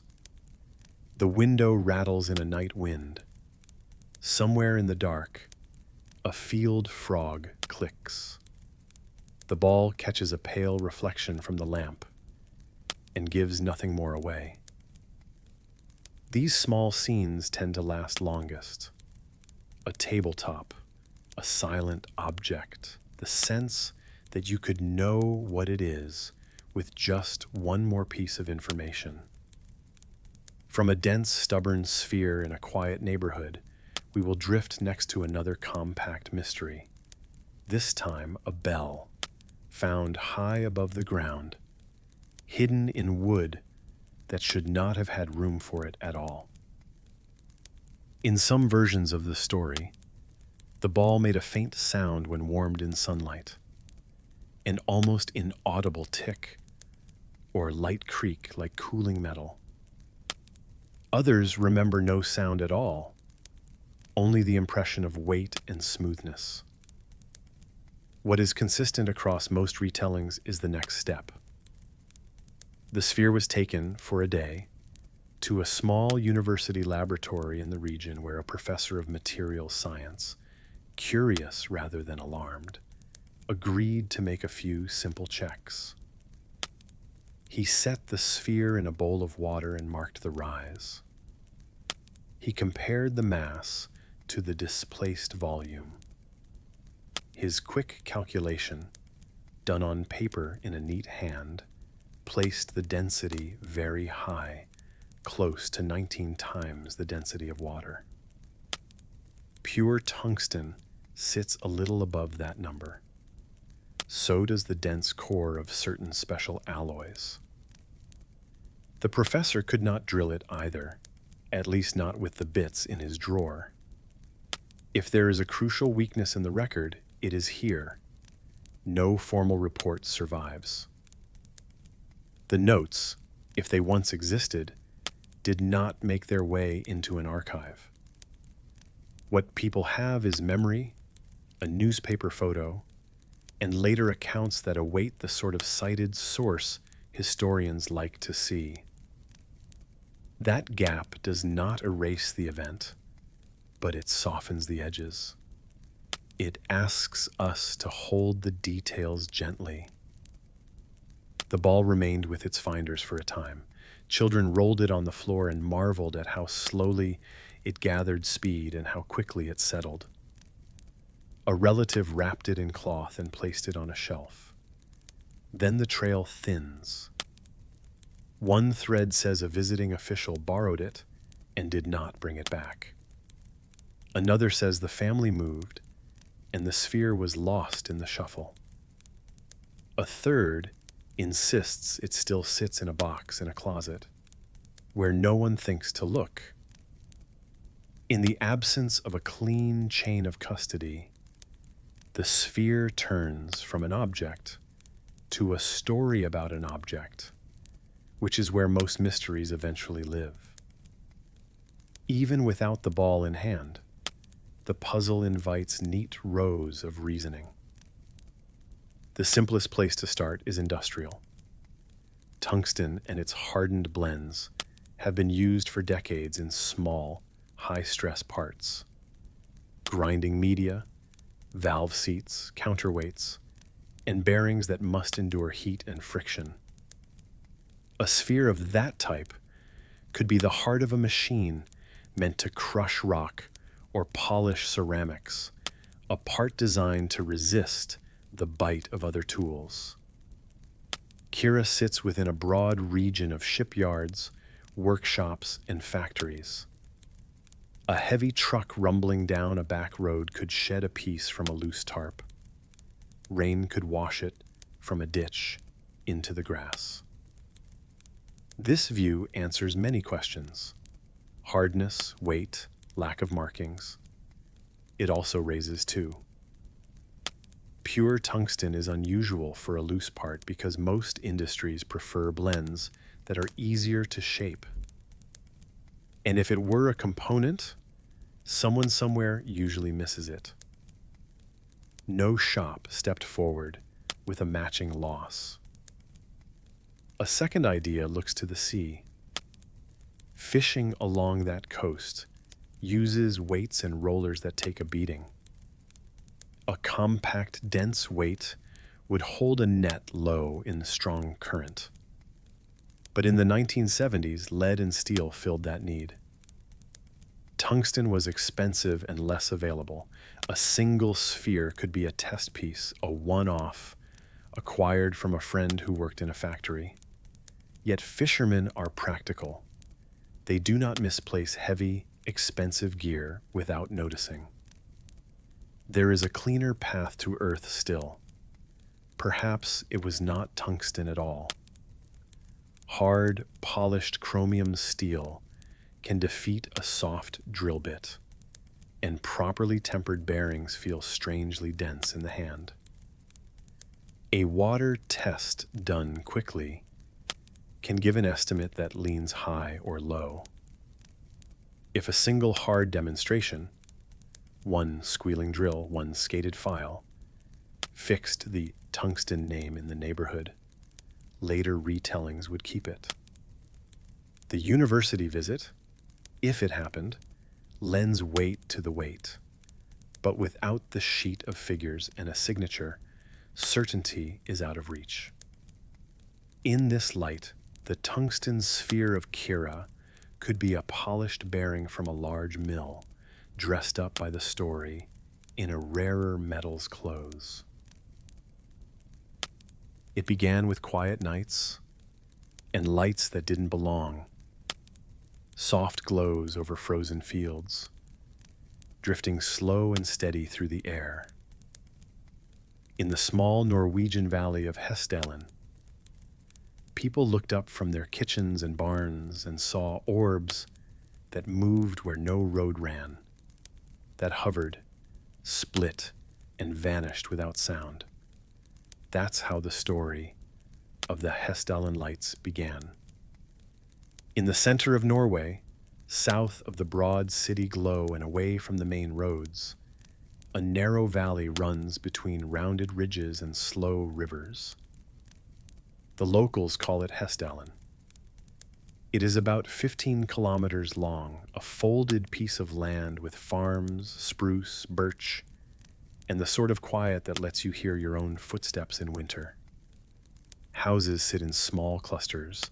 There are pastures in summer, snowfields in winter, and long nights when the sky holds a hard, clean brightness of stars. People here are used to the ordinary rhythms of weather and work. And for most of the year, the most striking light is the old aurora on a cold night. The mystery, as the valley tells it, settled in during the early 1980s. Reports began modestly. A strange light over a hill, a bright point above the tree line that did not behave like a star. A steady glow seen from a kitchen window that stayed and then faded. Then the frequency rose. Through the winters of 1981 to 1984, people called neighbors and the local police and nearby newspapers. Some weeks brought a handful of sightings. Some brought more than a dozen. The pattern was not orderly, but the comments were consistent in a few ways. The lights were often white or yellow, sometimes tinged with green or red, sometimes moving, sometimes hovering, and sometimes streaking across the valley, in a way that made observers raise their hands and use words like fast or sudden. The place mattered. Hessdalen is a bowl, sheltered from wind on many days, with long sight lines along the valley floor and clean views to rounded mountain flanks. In midwinter, temperatures can sit at minus 15 degrees Celsius or about 5 degrees Fahrenheit before dawn, and the sun lingers low even at noon. Under that sky, with long nights and a stillness that rewards watchfulness, people saw things they could not quickly name. Farmers on late chores, snowmobilers on high ground, soldiers on training routes, and visitors drawn by the talk in papers, all added to the tally. The descriptions form a collage rather than a single picture. Many speak of a bright white light, the size of a star, that swelled and dimmed and moved slowly along a ridge, then vanished as if someone had turned a dimmer. Others recall a rounded glow, yellow-white, larger than a star and smaller than a moon, that slipped low over the valley floor, holding its shape for a minute, maybe more, then climbed and dissolved. A few tell of red lights that pulsed, blue points that flicked in and out, or clusters that split into 2 or 3 before coming back together. Durations ranged from a few seconds to an hour. On some nights, people watched a steady light for so long that they grew cold, went inside to warm up, and returned to find it still there. On other nights, a streak cut through the view and was gone before a second glance. It did not take long for curiosity to arrive with notebooks and cameras. In the winter of 1984, a small research group led by a local engineer set up on a rise with cameras, binoculars, and a device that could register moving targets through radio reflection. They stayed through some of the hardest months when the valley was at its darkest and coldest. They kept logs by time of night and direction. They recorded lights on film and on video. On some nights, they measured a moving return at the same time a bright point appeared between 2 ridgelines. On others, they had a camera frame with a smeared oval and no other instrument response at all. These were not military flights, at least not by any schedule the air authorities acknowledged, and commercial routes sat well to the west. The team captured a now familiar photograph of a bright oval with a darker center, like a luminous ring. Supporters point to that frame as evidence of structure. Skeptics answer that slow shutter speeds and a moving light can create curious shapes. Both may be right. After the big wave of reports eased, the frequency dropped. Where early winters brought many sightings, later years brought a few.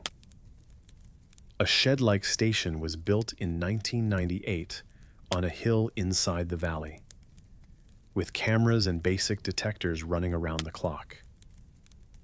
It was an unassuming structure with the patience of a field hut, watching away in snow and rain. Every so often, a camera would catch a light, sometimes two cameras, aimed at slightly different angles, registered the same glow. Most months the logs were empty, even in the deep of winter when the valley switched on its long darkness. On a few nights, a visiting team from Italy joined the local watchers, scanning with telescopes and thermal imagers. They cross-checked angles and tried to triangulate height. They saw, they recorded, and then, more often than not, they packed up and went home with fragments. The details collected over the years are simple to list and hard to arrange. Lights are seen most often in the cold season, but not only then. Many appear in the early evening, in the small hours after midnight, but some show up under a late sun in summer. They appear against clear skies and late fall cloud decks. On at least a handful of occasions, people in different places describe the same light at the same time. On a few, radio-based equipment picked up a moving target at the same moment a camera showed a glow. The valley itself provides no obvious fuel source. There are old mines in the region and soils with mineral traces, and there are days when fog lays down along the river and frost films over fence wire. There are also nights clean as glass. The puzzle is not in any one of these facts. It is in all of them together. Explanations gather around Hestalen like well-worn coats, ready to be shrugged on, then set down again when the fit is not quite right. The most grounded are the simplest, and they start with misidentification. In a high-latitude winter, planets can sit low and bright above the ridges. A temperature inversion, a layer of warm air over cold, can bend distant lights, making a star shimmy or lift a car's headlights into a patch of sky. Sky where no road runs, snow reflects. Ice glitters, even moisture rising from the river can make a street lamp a touch larger, softer, stranger. Visitors drawn by the mystery sometimes arrived with long exposure cameras and took pictures of the sky at night, and a small movement of the hand could turn a point into a streak. Those who hold to this view underline that the largest wave of reports happened when word of the lights was strongest, and that attention can shape what we see and how we interpret it. Against that, locals answer with evenings when they watched a white glow climb a slope with no road and no house to explain it, or with nights when an object seemed to travel the length of the valley and back. A second family of ideas belongs to the earth itself. The rocks in and around Hestalen contain minerals that, under pressure, can release charges.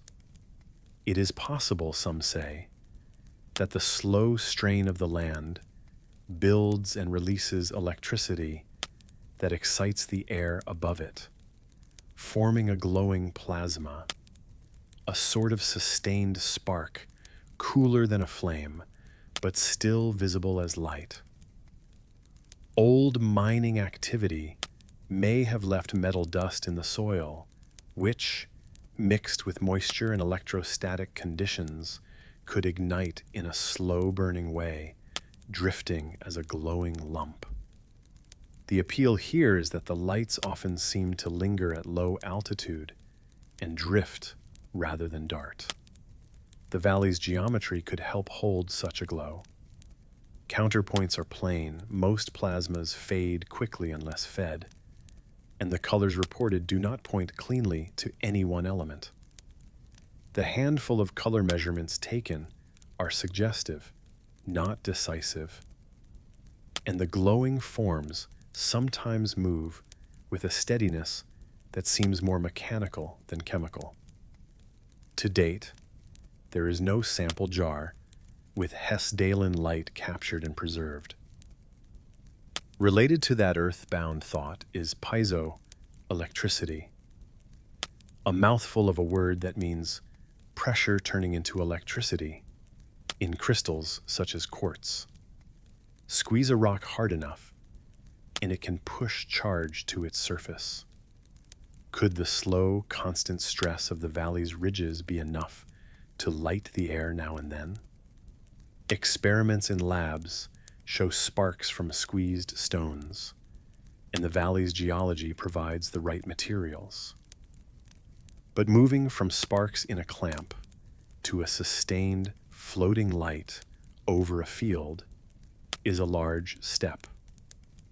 Those who like this theory see beauty in its simplicity, and even if it is only part of the answer, it grounds the phenomenon in a place rather than in the sky. Then there is ball lightning, a rare reported visitor in many countries. A floating, glowing sphere, sometimes seen during storms. Hessdalen lights, by contrast, occur in calm weather as often as not, and they can last much longer than a typical ball lightning report. They also appear to move in patterns that repeat along certain lines of the valley and at certain heights. People who mention ball lightning usually do so as an example of what nature can do rather than a direct mapping. The world produces oddities. We do not always catch them on demand. Skeptics raise a human factor chain that is hard to rebut entirely. In the early 1980s, word of the lights spread quickly. People looked up more than they usually do. A long winter and a community of watchers can be enough to lift the number of reported anomalies. After the first wave passed, the frequency dropped to a handful each year, even as cameras continued to watch. That arc, a surge followed by a taper, often signals attention rather than a new physical cause. Perhaps, they say, Hessdalen is a place primed for misreadings. Long nights, easy horizon sightlines, and the occasional polar aurora to remind the mind that the sky can perform. Those who live in the valley do not appreciate the implication that they are merely mistaken. They remind visitors that some of the strangest reports came from practical people, hunters, farmers, and drivers who know the valley's roads. And they point to the instrument recordings, the few that do exist, and ask why a camera, without expectation, would capture something moving in the shape and with the brightness of a visible object. Beyond these earthbound and human explanations lies the familiar suggestion that the lights are the work of something not yet named in our catalogs of aircraft and natural phenomena. Here, The argument is not so much for a story as it is against the existing ones. People cite the speed changes, the hovering behavior, the way some lights seem to respond to nothing around them, and then leave swiftly. The counter-arguments are sturdy. There are no consistent traces on air traffic screens, no debris, no marks on the ground. Stories of close approaches exist, but leave no measurable mark beyond the telling. Those who work to keep this discussion grounded return to the instruments and the photographs and to the spirit of a method. Observe, record, attempt to replicate, and say, "We do not know," when a firm answer is not yet available. A quieter, more practical view sits between all of these. It does not ask for one grand explanation, but for a basket of them. Perhaps Hestalen's lights are several things wearing one name. On any given night, a planet can look peculiar through layers of air. A snowmobile cresting a ridge can lift light in unexpected ways. And every so often, a genuine, rare, atmospheric glow can form and drift where people can see it. The valley's record may be a mix. A few beautiful unknowns, many clever naturals, and a steady remainder of honest mistakes, made while cold and tired and looking hard at the dark. That picture is not as romantic as a single, neat cause. It may be closer to the way the world often is.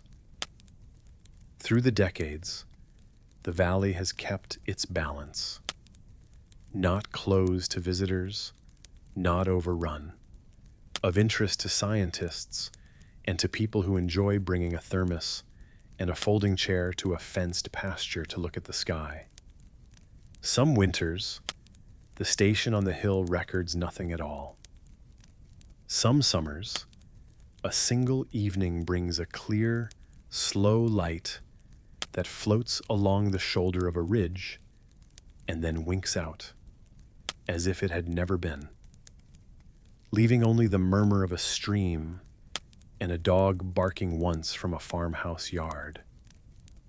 The files remain thin, the valley remains quiet, the question stays simple and deep.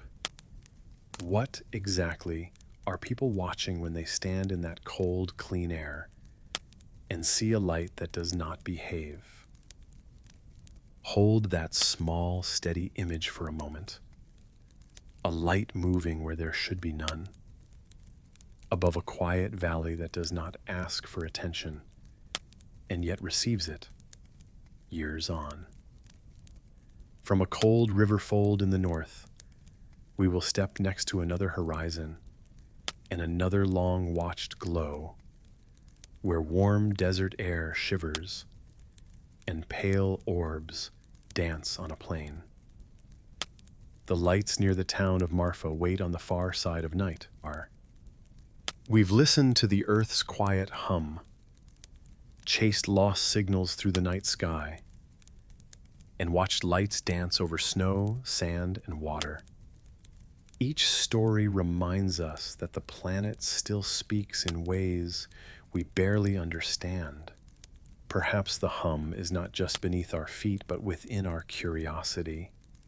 A steady rhythm that asks us to keep listening, even when no answers come. So as the last echoes fade, let the quiet remain. Somewhere out there, the next signal is already waiting. As you settle deeper into rest, let the questions drift too, not for solving, but for holding softly, like stones at the bottom of a river. Tomorrow they will still be there, waiting. But for now, the mysteries can keep watch, and you can let go.